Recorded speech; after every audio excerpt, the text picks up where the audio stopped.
we are ready to roll. Hello, folks. I'm Steve Kenrith, the moderator for tonight's show.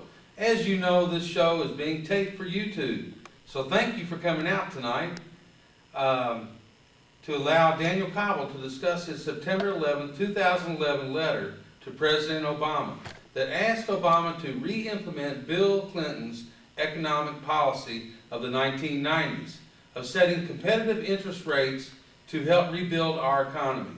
The emphasis of this letter is that China today is being successful with that same policy of setting competitive interest rates. And so, why aren't we utilizing a U.S. policy that China is using today? It's pretty ironic, isn't it? So Mr. Cobble will try to answer this and other basic questions in a fundamental way for average Americans. I'm going to start by asking Mr. Cobble a series of questions related to the letter for the benefit of you and our YouTube audience. Then the remaining time will be left for you to ask questions. Before we get started, let me remind all of you to sign these and send in your copies of the letter to President Obama. He needs to hear from all of us. Concluding my questions, Mr. Cobble will inform the YouTube audience on how to access the letter. Thanks. All right, my first question. Mr. Cobble, why are you seeking support for Bill Clinton's 1990s economic policy? Bill Clinton's policy was based on Economics 101, that a competitive prime interest rate attracts investment into the economy for creating jobs. That China is doing the same thing and their economy is booming, just like our economy boomed in the 90s. But when George W. Bush came to office in January 2001, he began to systematically lowering the prime interest rate so that now it is near 0%. We are doing the opposite of what China did and what of what Clinton did. Let me restate that. We are doing the opposite of what Clinton did and what China is doing today. China is attracting first-tier investments while our near 0% prime rate is chasing these investments away from our economy. Why are you so sure that you're on the right track? Because our current policy is just the opposite of China's. And the discussion of competitive interest rates is not being allowed into the mainstream media. The media is only allowing pundits on the air who either agree with a near zero prime interest rates, such as Warren Buffett and all the other high-level investors. This is because the super rich is benefiting from the near zero rate. Item 2 in the letter to President Obama points out the Federal Reserve's May 2nd, 2008 announcement that investment houses can now get their money directly from the Federal Reserve. Come on in, folks. Pile in toward the front here. We're just getting started. Reverend Elliott, how are you, sir? Just come. Yeah. This is Elder Anderson. This is my grandson, O.C. How are you doing? Elder Anderson, welcome aboard. And did you all, did Elsie, you say? O.C. O.C. And Elder Anderson, did you all get a copy of the letter to read?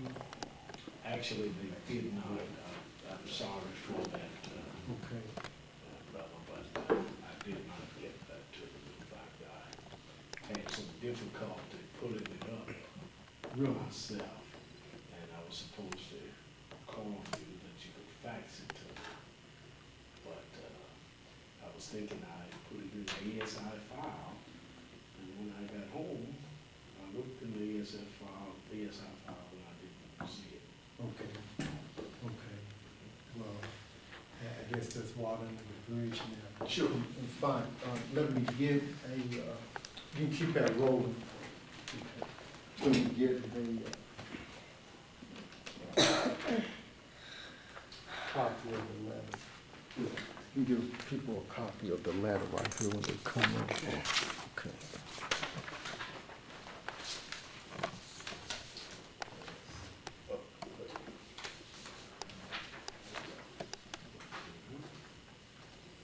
Thank you so much for coming. We was answering the question, this is Steve Kinnaman here, Hi, y'all, nice to meet you. and he's asked the question, why am I so sure that I'm on the right track with asking President Obama to implement Clinton's 1990s economic policy. Right. And I began, because our current policy is just the opposite of China's. And the discussion of competitive interest rates is not being allowed into the mainstream media. The media is only allowing pundits on the air who either agree with a near zero prime interest rate, such as Warren Buffett and all the other high-level investors. This is because the super rich is benefiting from the near 0% rate. Item 2 in the letter to President Obama points out the Federal Reserve's May 2nd, 2008 announcement that investment houses can now get their money directly from the Federal Reserve. Prior to that, they had to compete with average Americans by getting their dollars from commercial banks. This competition for the dollar had helped to maintain its high value, increasing further demand for the dollar. But now the high rollers are happy to get their money directly from the feds almost for nothing, and then they are taking that money overseas to invest. This wrong-headed policy is one of the ways the wealth is being systematically transferred to the wealthy away from average Americans. Man, that's heavy, but do you consider yourself an expert on economic policy? No, I'm not. But I understand some of the fundamentals of how our economy works. All right. An economy must have a highly valued currency in order to attract economic activity, investments into its communities. If that currency is valued too low, then the economy chases investments overseas in search of higher return on interest rates on first-tier investments. It is not within our interest to have a low dollar, that is, a dollar in low demand due to low interest rates. Please observe that our record low interest rates today, our economy is still struggling. Let me repeat that. Please Yes. observe that with our record low interest rates today, our economy is still struggling. Very true. And it will, so long as we have interest rates that chase investments overseas, Steve. Right, I see. What are first-tier investments? First-tier investments are those standard accounts where people place their money to get immediate, uncomplicated returns for their money, such as savings accounts, money market funds, annuities, certificates of deposits, trust funds, et cetera, et cetera. Okay, so the letter to Obama also speaks of second-tier investments that do the actual creating of jobs? Yes, that's correct, Steve. When banks and investment houses begin to fill up with people's first-tier investments, they then loan that money out to businesses and as consumer loans. Businesses, large and small, as you know, create jobs by borrowing the money to start or expand their businesses. This activity, of course, creates jobs. These are called, in addition, banks loan to consumers to purchase houses, cars, home appliances, etc. This activity, of course, also creates jobs along with small businesses, the activities of small businesses borrowing. These are called secondary investments, the actual creating of jobs through economic activity. By contrast to our near zero prime interest rate, Obama is informed that China's prime rate is 6.56%, and its economy grew by a whopping 9.7% in the first quarter of 2011. That means that retail rates for banks paying on first-tier investments will start at around 8.5%. In other words, this is the beginning rate that the banks will pay to first-tier investments over in China. In fact, high rollers in the U.S. can, and I assure you that they are, borrowing for near zero from the feds and depositing, holding those very loans in Chinese banks to make prompt returns on just the interest. Let me remind you that this is not being disputed by anyone. We're not getting the benefits of the May 2nd, 2008 policy.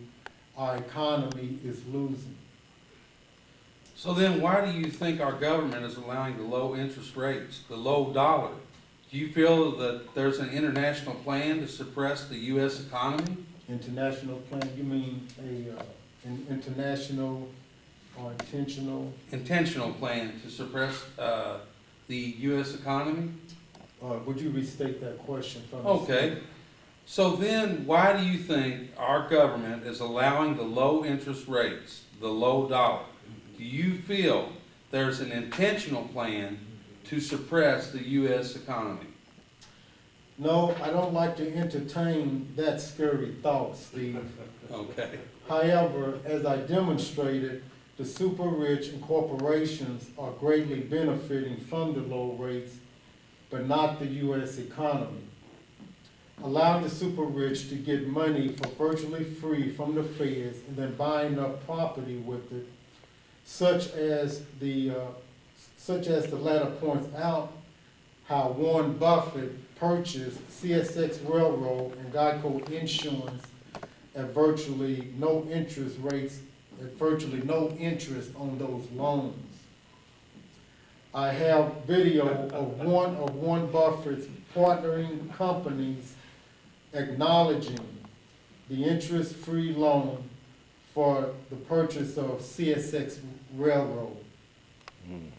And check out this statement from Professor Jeffrey Sachs from Columbia University, interviewed by Charlie Rose last night, October the 6th. He said, because if you have inadequate skills to be able to compete against Chinese workers who work to earn a lot less than U.S. workers, then those jobs naturally